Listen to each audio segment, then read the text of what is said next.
It's another day and another Jamaica Magazine program to keep you up to date on government policies and programs. Today we turn our attention to the Caribbean community, better known as CARICOM, a visionary organization uniting diverse nations across the Caribbean Sea. We'll also hear from Chairman of CARICOM, Prime Minister Dr. Andrew Holness, on a few of the targets for the community. I'm Adrian Atkinson. Welcome. The past has shaped us. But the future, it's powered by connection. For 20 years, the Universal Service Fund has been bridging the digital divide, with over 400 public Wi-Fi hotspots lighting up verandas, homes, and hopes. From classrooms to communities, USF powers access to opportunity, helping youth dream bigger, learn smarter, earn online, and helping families stay close, even from far away. One mission, 2 decades, thousands of lives transformed. Connected at 20, committed for a lifetime. The Universal Service Fund, connecting you to more.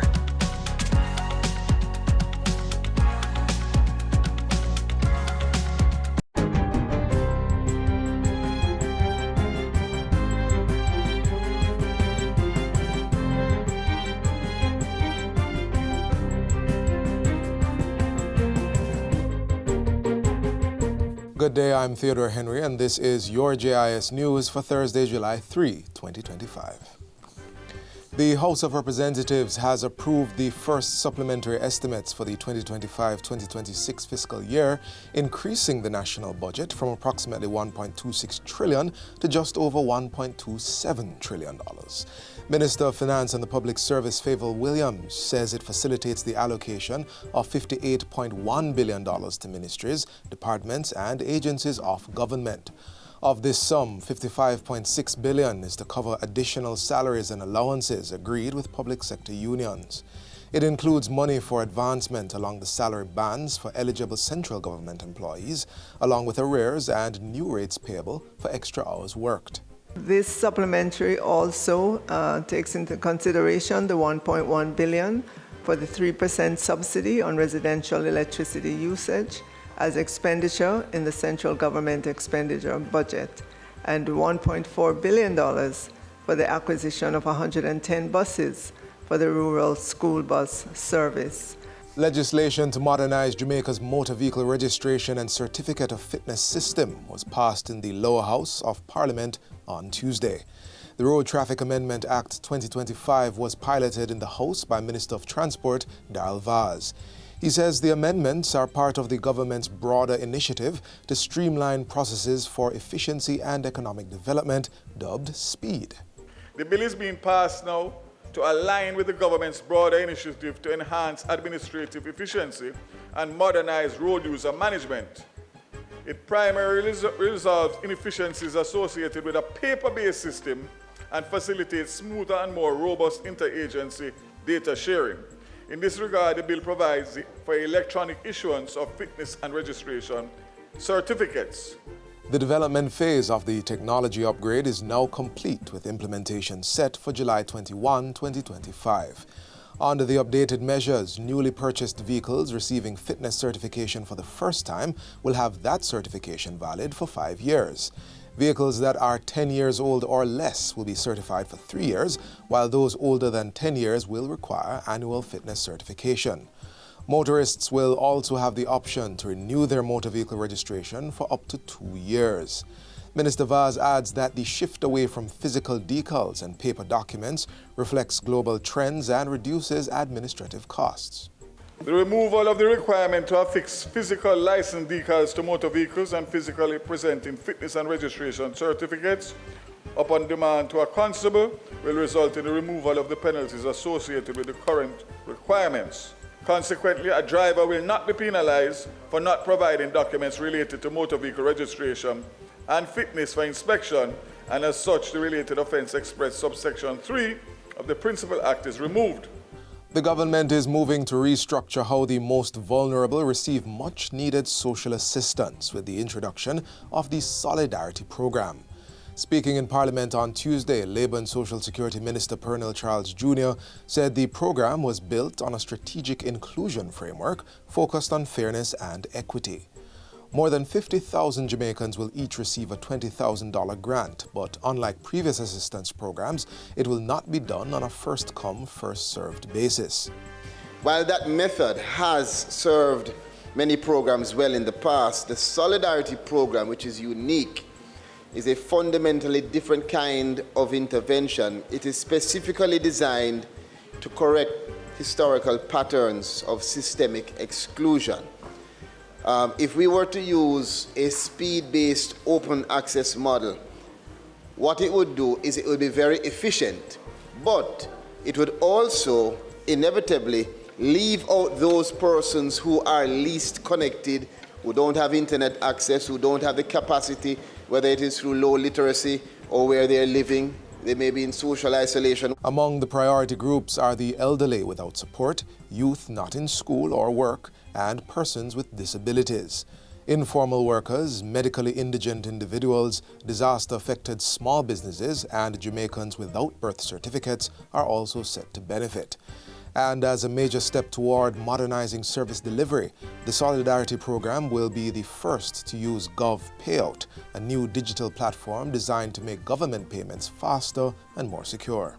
And this is to enable us, and will enable us, secure, timely, and traceable disbursement of funds, primarily using direct bank transfers. And for individuals who are not members of a financial institution or don't have any bank account, access will be facilitated through Paymaster and other authorized remittance agents, ensuring again that no one is left behind. The government's recent launch of the Accelerate Trade Facilitation program is expected to simplify and modernize trade procedures, reduce costs, and increase the efficiency of cross-border transactions.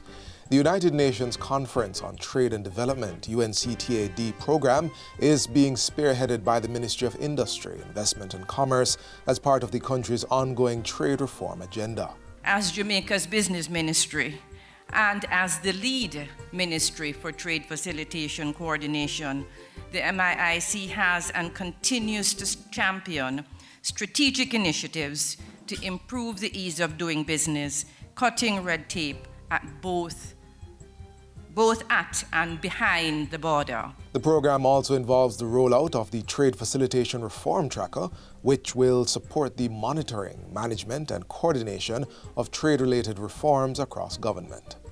And finally, the agricultural sector is much closer to seeing the introduction of tougher penalties for the theft of farm produce, livestock, and fish.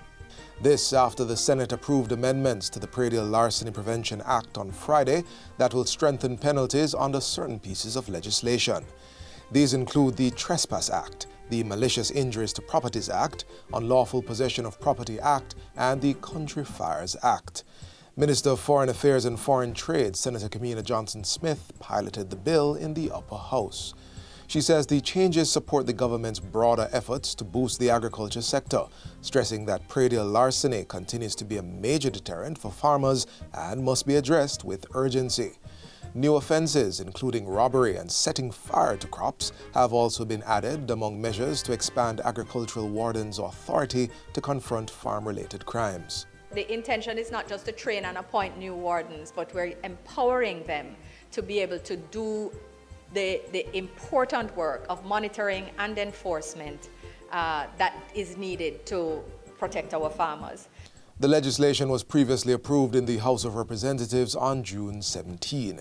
It was passed in the Senate with 3 amendments and will now go back to the lower house for approval. And that's it for JIS News Today. I'm Theodore Henry. Thanks for watching.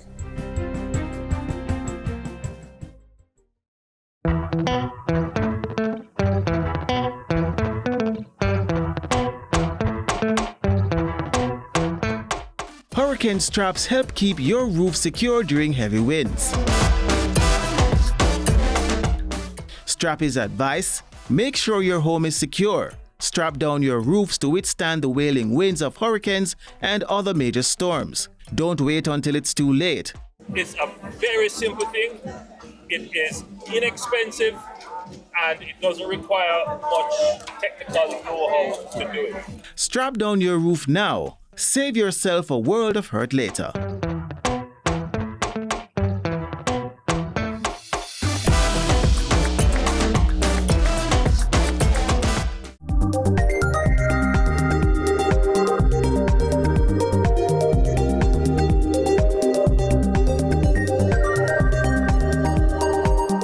In an era where innovation shapes every corner of society, the Jamaica Constabulary Force, JCF, is embracing a bold new frontier, technology-driven policing, from digital case management to real-time surveillance and data analytics. The JCF is transforming how it serves, protects, and connects with the Jamaican people. Prime Minister Dr. Andrew Holness was at the Transformation Expo 2.0, where he commended the team and acknowledged the growth of the force.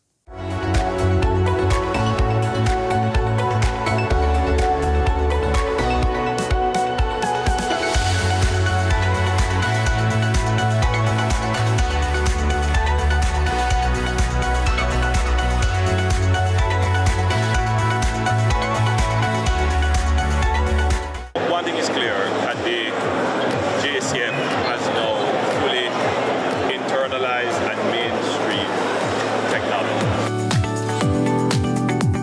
All of what you're seeing now is an impact coming from several years ago, several policy and strategic decisions taken through the National Security Council within the framework of Plan Secure Jamaica, supported by a budget. For the last 9 years before 2016, the $28 billion was spent on national security. Since 2016 to now, the government has spent almost $90 billion.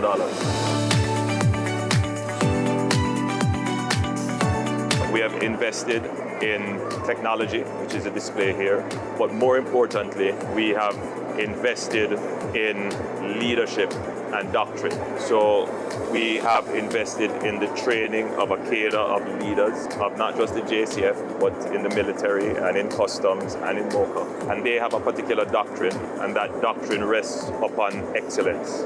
And they are passionate about bringing down crime. So you're looking at a new tier of leadership within the JCF that could do well in any other force in the world. They are world class. The other big investment was the expansion of the size. And then we invested in other capabilities. We invested in investigative capabilities. We invested in forensic capabilities. We invested in special operations and tactical capabilities. And then we created new formations. FNIT, for example, is one. And then we turned the organization to focus on strategic threats. And the biggest strategic threat for Jamaica's security are gangs. So we have restructured the JCF to be able to deal with these criminal threats. And we are going to be relentless in getting rid of the gangs. What is clear is that there is a culture of embracing and utilizing technology. The JCF is also building the capabilities to use those technologies and innovate, and to make those technologies more native to the challenges that it faces, and to create some of these technologies. So the JCF is being positioned to become the leading technology force in law enforcement in the region. So very soon, the JCF will be able to export some of its knowledge and capabilities to support other law enforcement entities in the region. There's still a lot more to be done, and we intend to continue the investment in the security forces. I must commend the Commissioner of Police and his team. What you're seeing here requires leadership, and the former Commissioner Anderson and now Commissioner Blake have given excellent leadership to the force. There's a clear direction, there's a clear doctrine, there's a clear mission, and the level of morale has never been higher.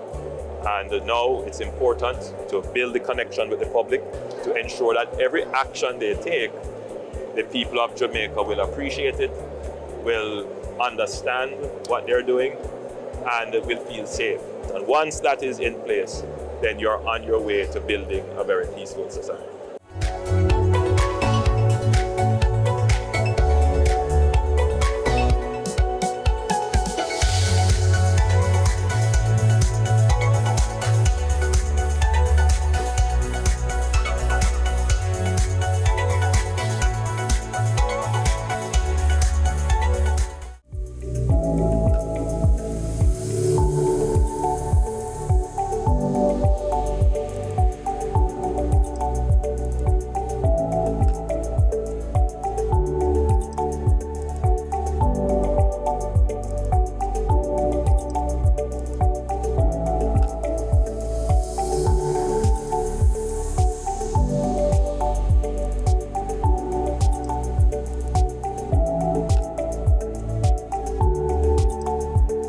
Washing your hands properly can help keep you and others safe.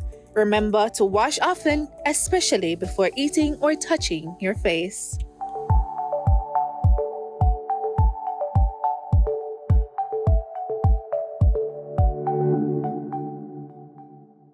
From fostering economic collaboration and promoting cultural exchange to coordinating responses to common challenges, CARICOM's influence touches nearly every aspect of life in its member states. In this next feature, we share its history and examine its impact and the path ahead for Caribbean unity. 20 million voices, 15 nations, one vision. This is CARICOM, the Caribbean community, where island nations rise together under a shared banner of unity, development, and purpose.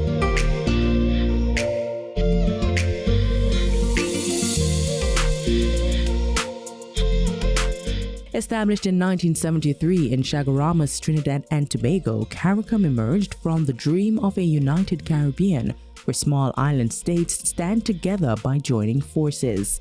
The vision was led by 4 nations: Barbados, Guyana, Jamaica, and Trinidad and Tobago, with the signing of the Treaty of Chaguaramas on July 4, 1973. Today, CARICOM has 15 full members and 6 associate members, championing regional integration for shared growth and reliance. Heads of government and representatives from each country meet each year to discuss relations and agree on measures to strengthen and improve where necessary. CARICOM operates on 3 core pillars to meet the needs of its members. The first is economic integration through the CARICOM Single Market and Economy, CSME. This allows for the free movement of goods and services across borders without tariffs, free movement of skilled labor, the harmonization of trade policies and regulations, and the right to establish businesses in other member states. Next is the coordination of foreign policy, where member states speak with one voice on global issues at international forums and negotiations. This gives the region more diplomatic weight. Thirdly is functional cooperation. This is where countries work together on critical areas such as education, health, environment, culture, security, and disaster response.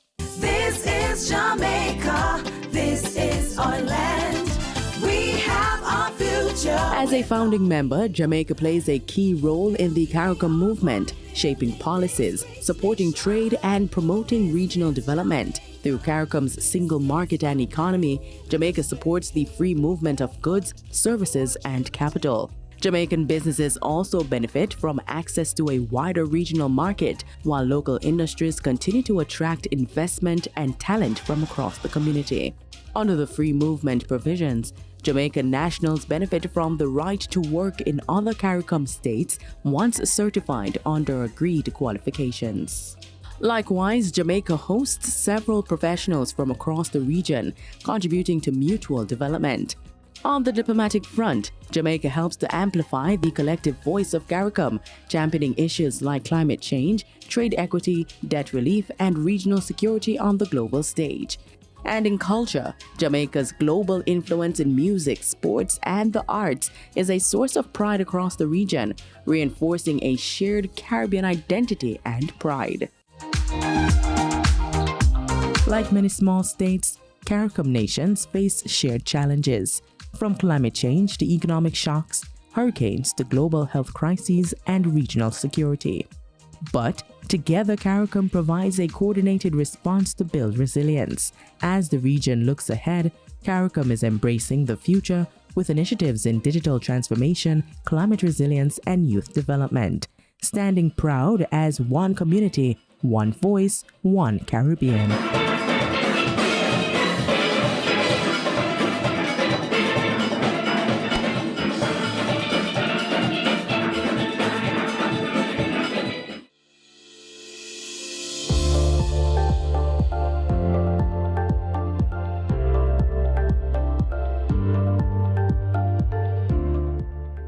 Effective July 1, 2025, the old cotton banknotes, including the $5,000, $1,000, $500, $100, and $50, will no longer be legal tender.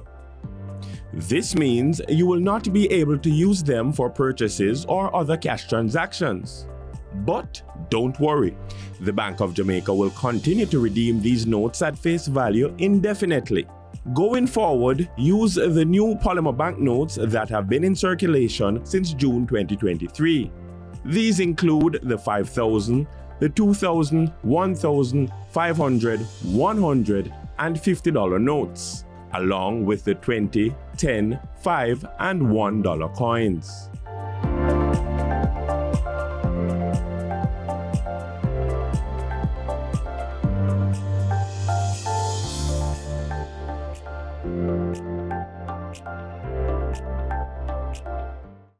On Sunday, heads of government from CARICOM member states will gather in Montego Bay for their 49th regular meeting.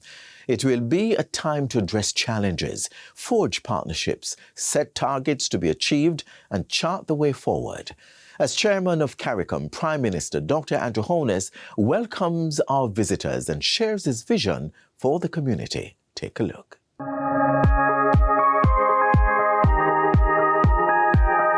My fellow CARICOM citizens, I am honored to extend warm greetings from Jamaica as I assume the chairmanship of CARICOM. I wish to commend my sister, the Honorable Mia Mottley, Prime Minister of Barbados, for her dynamic leadership and unwavering commitment as outgoing chair. Her passion for our region's advancement has set a strong foundation, and I look forward to building upon our contributions in close collaboration with my fellow heads of government, the CARICOM Secretariat, and our regional partners. Now, under the guiding theme, People, Partnership, Prosperity, promoting a secure and sustainable future, our chairmanship will focus on delivering a safer, more resilient, and economically empowered region. This vision will be driven by strategic partnerships that extend beyond our shores, strengthening ties with our friends in North America, Latin America, Africa, Europe, the Middle East, Asia, and the Pacific, as well as regional organizations, the private sector, and civil society. Safety and security are the bedrock of stability and growth. Over the next 6 months, CARICOM will intensify its efforts to dismantle the criminal networks that threaten our communities and undermine the rule of law. We are declaring a war on criminal gangs and transnational organized crime with a clear message. Their illicit activities and acts of terror will not be tolerated. The escalating humanitarian and security crisis in Haiti starkly demonstrates the devastating ripple effects of unchecked criminality.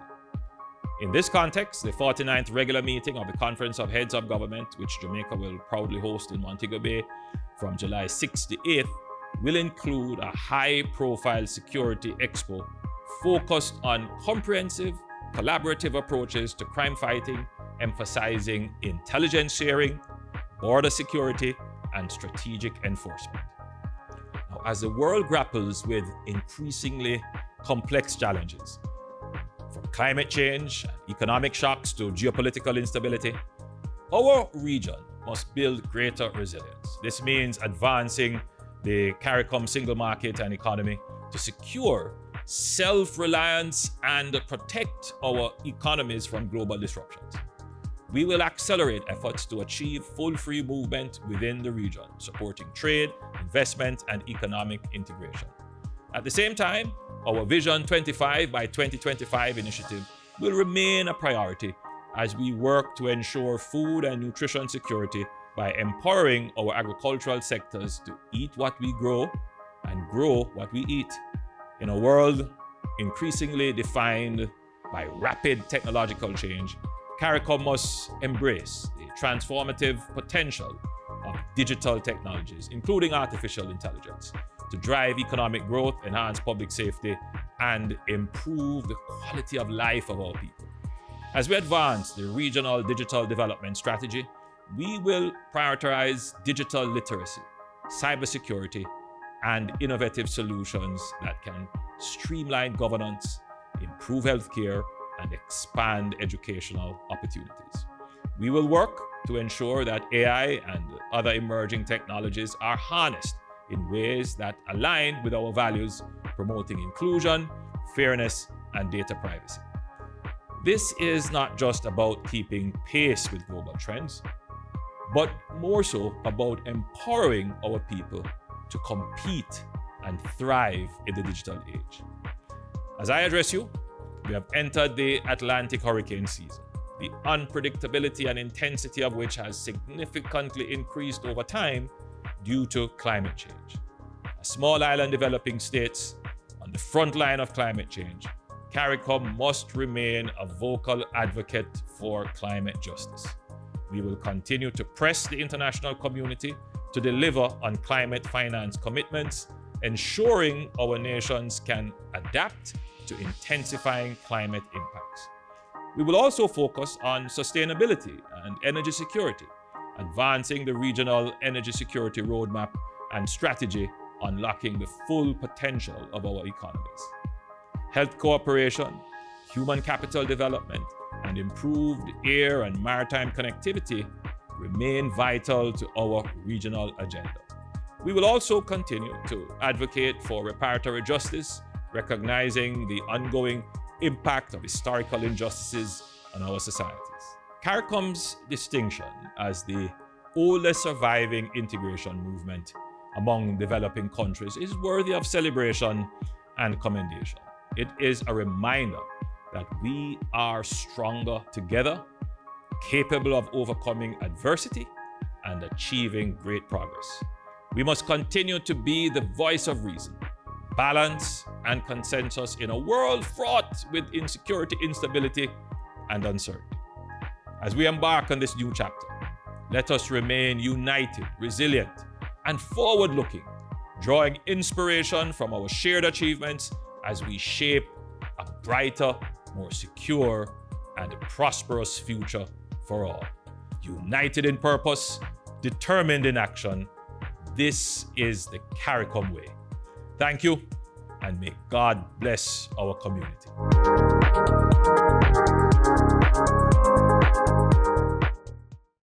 This is where our journey ends, but only for today. Do join us again tomorrow when we'll bring another informative program. In the meantime, stay connected via our website, gis.gov.jm. And while you're online, send your feedback to Jamaica Magazine at gis.gov.jm or via X at JIS News. You may also find us on all the major social media platforms or through our mobile app that's Android and iOS compatible.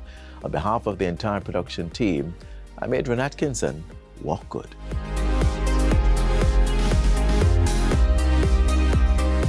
This has been a production of the Jamaica Information Service, the voice of Jamaica.